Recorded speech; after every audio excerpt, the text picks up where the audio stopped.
To save 200 million lives, Lieutenant Colonel Stanislav Petrov had to disobey the most important order he was ever given. The man who stood between humanity and radioactive ash did not die a hero. He died in a crumbling apartment in a forgotten Russian town, surrounded by empty vodka bottles and the dust of a fallen empire. There were no state funerals, no parades in Red Square, just the silence of a man who knew that for 20 minutes, he held the apocalypse in his trembling hands. How does a man single-handedly prevent the extinction of the human race only to be crushed by the very system he saved? To understand this betrayal, we must return to the moment the Cold War turned freezing. September 1983. The world remembers the Cuban Missile Crisis as the closest we came to the edge. The files tell a different story. The autumn of 1983 was the true abyss. The paranoia inside the Kremlin had reached a terminal velocity. Soviet leadership was not just wary. They were convinced, with absolute terrifying certainty, that the United States was preparing a surprise nuclear first strike. Operation Ryan was in full effect, a desperate intelligence effort to spot the signs of the coming attack. Every shadow looked like a missile silo. Every radio transmission sounded like a launch order. On September 1st, 3 weeks before our story begins, the tension snapped. A Korean Airlines passenger jet, Flight 007, strayed into Soviet airspace. The Soviets didn't ask questions, they shot it down. 269 civilians were incinerated over the Sea of Japan. The world screamed murder. President Reagan called it a crime against humanity. But in Moscow, the generals didn't see a tragedy. They saw a test. They believed the airliner was a probe, a CIA provocation to test Soviet air defenses before the real attack. Their finger was not just hovering over the nuclear button. It was pressing against it, waiting for the slightest tremor. It is in this atmosphere of suffocating dread that Lieutenant Colonel Stanislav Petrov arrives at Serpukhov 15. The date is September 26, 1983. The time is 0000 hours. Midnight. Serpukhov 15 is not on any public map. It is a secret bunker buried deep in the forest south of Moscow. It is the nerve center of the Oko, the Eye, the Soviet Union's brand new, state-of-the-art early warning satellite network. Its sole purpose is to detect the heat signature of American intercontinental ballistic missiles the second they leave their silos in North Dakota. Petrov walks into the control room. The air is recycled, cool and thick with the smell of cheap Soviet tobacco and ozone. He is not supposed to be here tonight. He is not the regular duty officer. He is an engineer, an analyst, a man who helped write the algorithms for the very computer system he is now watching. He is covering the shift for a colleague who called in sick. This simple twist of fate is the only reason you are alive to hear this story.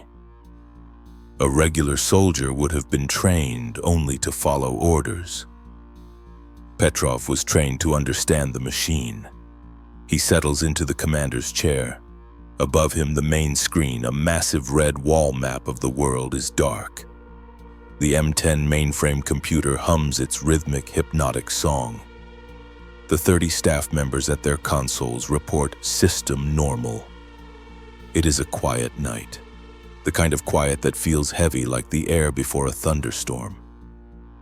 Petrov lights a cigarette. He checks the logs, he checks the satellite telemetry. Everything is green. For 14 minutes, the world is safe. And then the silence breaks. 0014 hours. The sound that ended the world was not an explosion. It was a siren. It was a piercing electronic shriek that cut through the cigarette smoke and the hum of the cooling fans, freezing every heart in the room. On the main battle screen, a massive red panel lit up with a single flashing word, START. In the Russian military lexicon, it means launch. Lieutenant Colonel Petrov stared at the screen. His mind, trained in logic and engineering, refused to process the visual data. The OCO system was reporting with its highest possible reliability rating that an intercontinental ballistic missile had just lifted off from a silo in the continental United States. The trajectory was a parabolic arc of death, heading straight for the Soviet heartland. The computer didn't offer doubts. It didn't offer probabilities. It offered a cold mathematical certainty. A Minuteman III was inbound. For a few seconds, the bunker at Serpukhov 15 was a tableau of paralyzed terror. The 30 operators at their consoles turned as one body to look at Petrov. They were seeing a ghost. They were seeing their own deaths 20 minutes in the future. The siren continued to wail, a relentless rhythmic reminder that the timeline of human history had just started its final countdown. Petrov stood up. He later recalled that his legs felt like cotton. His body flooded with a cold sweat that soaked his uniform instantly. He was the commander. He was the only thing standing between panic and procedure. But the procedure itself was the nightmare. The protocol for this moment was absolute. It was written in iron ink. Petrov had no authority to launch a counterstrike. He had no authority to negotiate. His role was singular and terrifyingly simple. He was the funnel. He was the eyes of the Kremlin. His orders required him to immediately pick up the direct line to the Soviet General Staff and confirm the attack. We must understand the gravity of that phone call.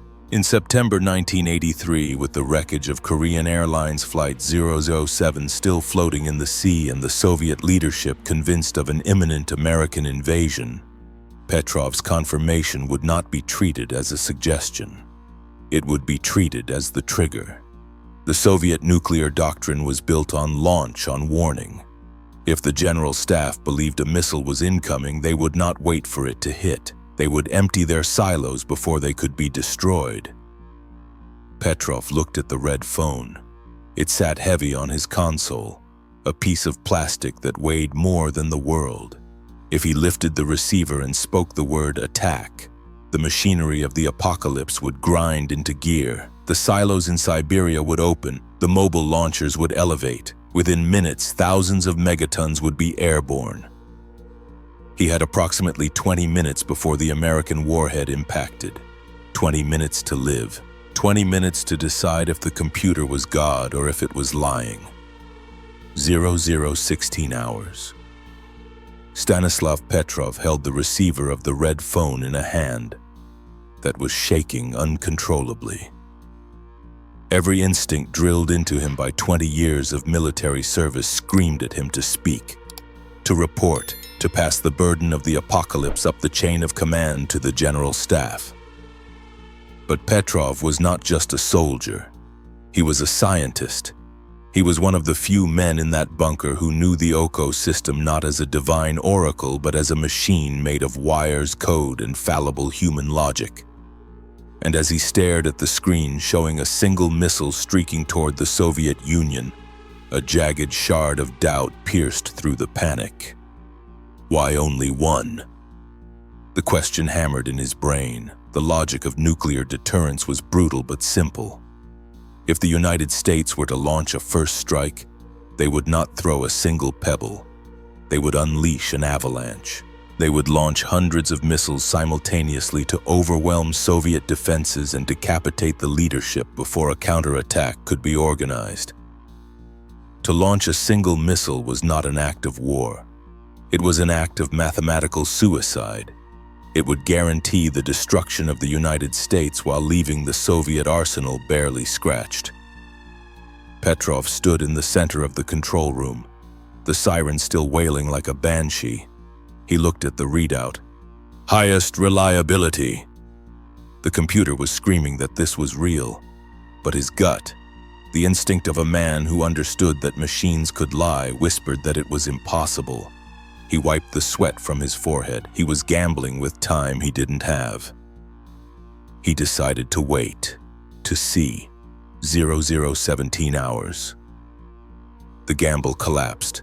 The The siren changed pitch. It grew louder, more frantic. On the main screen, the single red dot was joined by a second, then a third, then a fourth, then a fifth. The system was no longer reporting a stray shot. It was reporting a squadron. 5 American Minuteman ICBMs, launched in rapid succession, clawing their way through the atmosphere, hungry for millions of lives. The atmosphere in the bunker shifted from confusion to absolute primal terror. The glitch theory, which had been Petrov's only lifeline, began to disintegrate. A computer might make a mistake once, but 5 times? In a specific launch pattern? This looked exactly like the opening salvo of a coordinated attack. The subordinates at the lower consoles were no longer looking at their screens. They were looking at Petrov, their eyes wide with the realization that they were about to die. One of them began to shout the coordinates. Another reached for his own phone to bypass Petrov and alert the main switchboard. Petrov slammed his hand down on the desk. "Quiet!" he roared, his voice cracking under the strain. He was fighting a war on 2 fronts now. On the screen, the missiles were getting closer with every heartbeat. In the room, the panic of his men threatened to bypass his command. The system was screaming, "Attack!" The men were screaming, "Attack!" And Petrov, standing alone in the eye of the storm, had to decide if he was witnessing the end of the world or the greatest technical failure in history. 0018 hours. Stanislav Petrov held the heavy plastic receiver of the Kremlin hotline against his ear. The line was open. On the other end, the duty officer at the Soviet military headquarters was waiting for the words that would end civilization. In front of Petrov, the main battle screen was a nightmare of flashing red lights. 5 American missiles, highest reliability. The computer was practically screaming at him to initiate the counterfire. The men in the room were frozen, their faces pale masks of terror, waiting for their commander to do his duty. But Petrov did not speak. He was paralyzed by a contradiction that only he could see. He looked at the satellite data, the eye that saw the heat of the engines. It was hysterical with warnings. Then he looked at the secondary screen, the ground-based radar.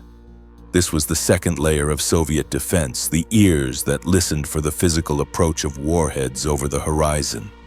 The radar screen was blank. It showed nothing but empty sky.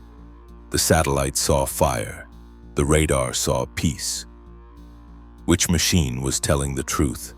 The physics of the situation offered no comfort. The ground radar could only detect missiles once they crossed the curvature of the Earth, minutes after the satellite saw the launch. If Petrov waited for the radar to confirm, he would lose precious time. If the missiles were real, waiting meant that millions of people in Moscow would have zero warning before vaporization. But if he trusted the satellites and they were wrong, his report would trigger a Soviet launch while the American missiles were just phantoms. He would be the man who murdered the world for a ghost. 0019 hours. The decision could not be delayed any longer. The timeline was collapsing. Petrov took a breath that felt like inhaling broken glass. He pushed down the panic rising in his throat. He ignored the flashing red start sign that filled his vision. He chose to trust his intuition over the most advanced military computer ever built by the Soviet Union. He chose to believe that 5 missiles was still too few for a first strike. He bet the lives of 200 million people on the hunch that the Americans were not stupid enough to start a war they couldn't finish. He spoke into the phone. His voice was flat, stripped of all emotion. He did not say missile attack. He did not say prepare for impact. He said 2 words that defied all the evidence on his screens. False alarm. The voice on the other end of the line was incredulous. The duty officer asked for confirmation. The system was showing a level 1 alert. How could it be false? Petrov lied. He didn't know it was false. He couldn't know.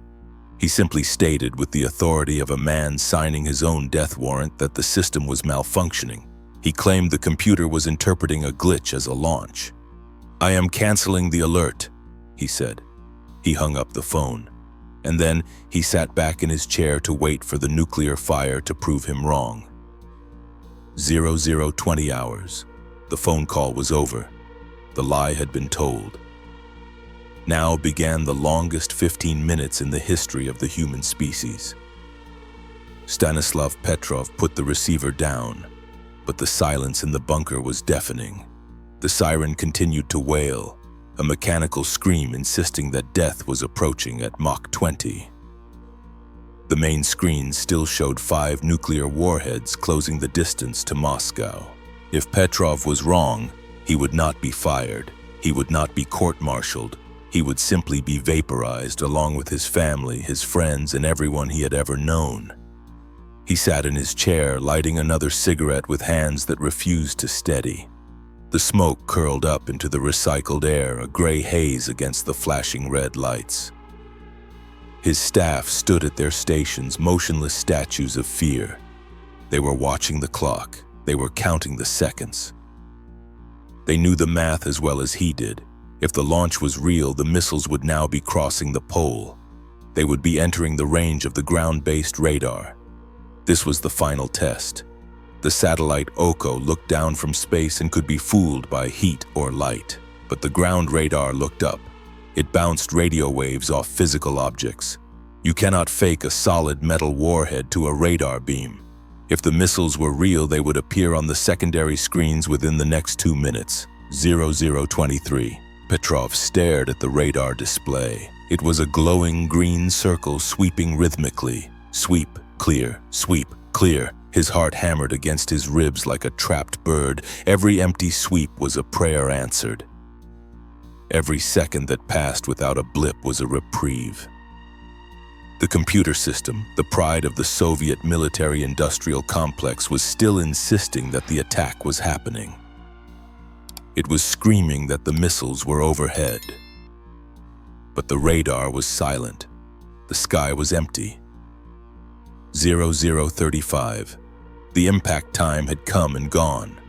The bunker did not shake. The lights did not go out. The radiation counters did not scream. Moscow was still there. The 5 missiles were ghosts, digital phantoms created by a glitch in the code. Petrov exhaled, a sound that seemed to take all the air out of the room. He realized his shirt was soaked through with sweat. The tension in the room broke like a fever. Men slumped in their chairs. Some laughed, a hysterical, jagged sound. Others wept openly. The start sign on the main screen was still flashing, but it no longer held any power. It was just a broken light bulb. Stanislav Petrov had gambled everything on his intuition, and he had won. He had saved the world. He expected relief. He did not expect that saving the world would destroy his life. The sun rose over Serpukhov 15 on the morning of September 27th.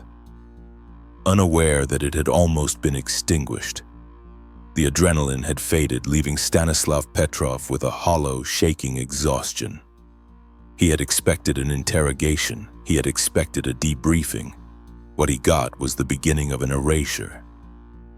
The first man to arrive was General Yuri Votintsev, the commander of the Soviet Air Defense's missile defense units. In that first honest moment, the general was a soldier speaking to a soldier. He looked at the logs, he looked at Petrov, and he said the words that should have defined Petrov's future.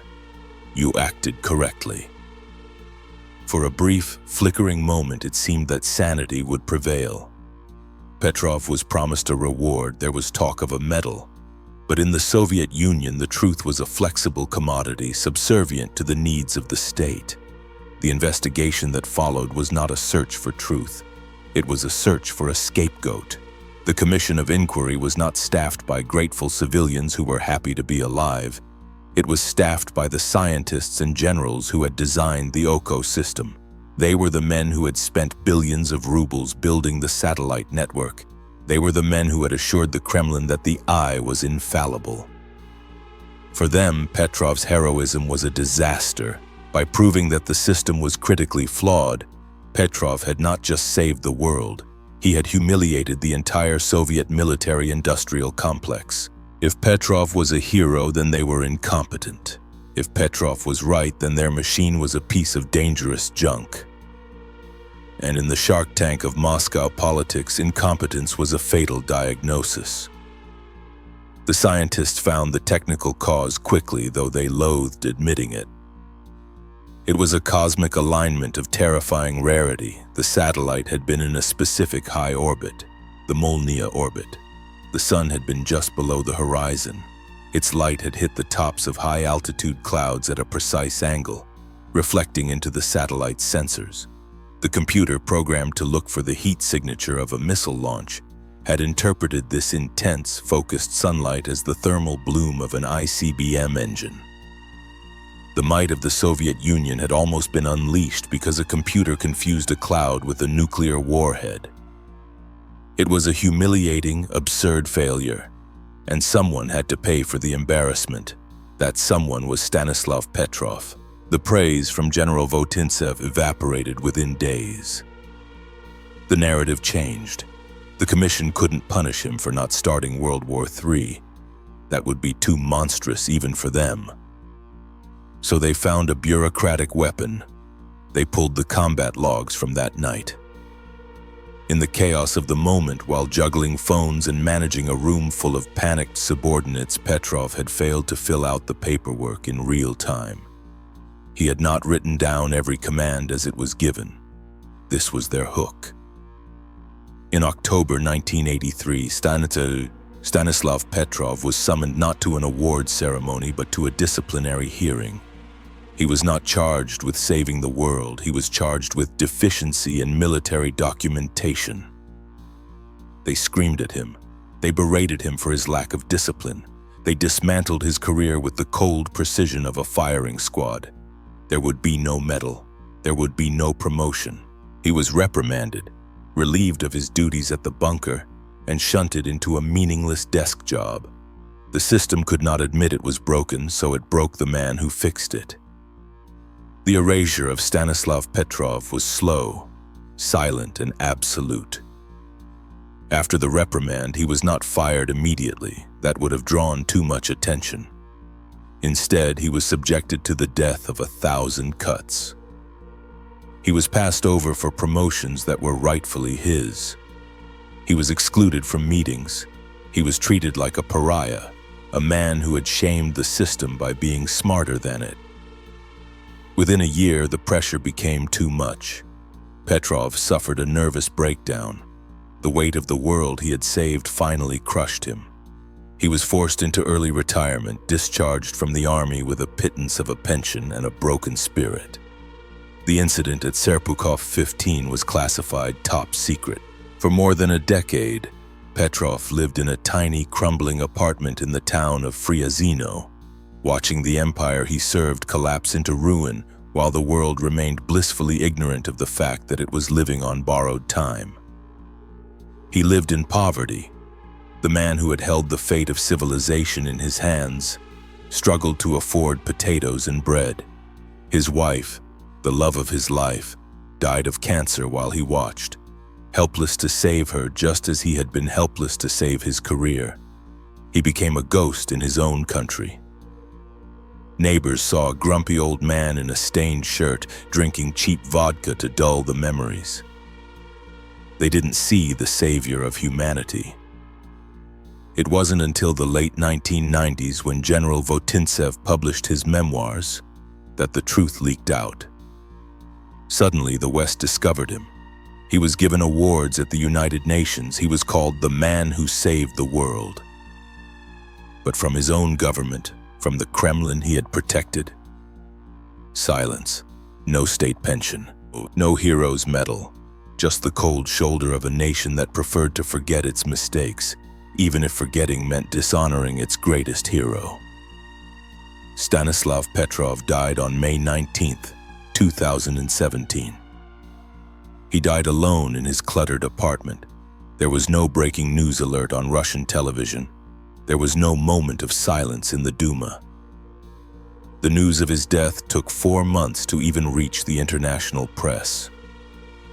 He passed away as he had lived for the last 30 years of his life, unnoticed, unthanked, and irrelevant to the powers that be. He was the ultimate betrayed commander, a soldier who won the most important battle in human history without firing a single shot and was punished for his victory. The evidence is fragmented.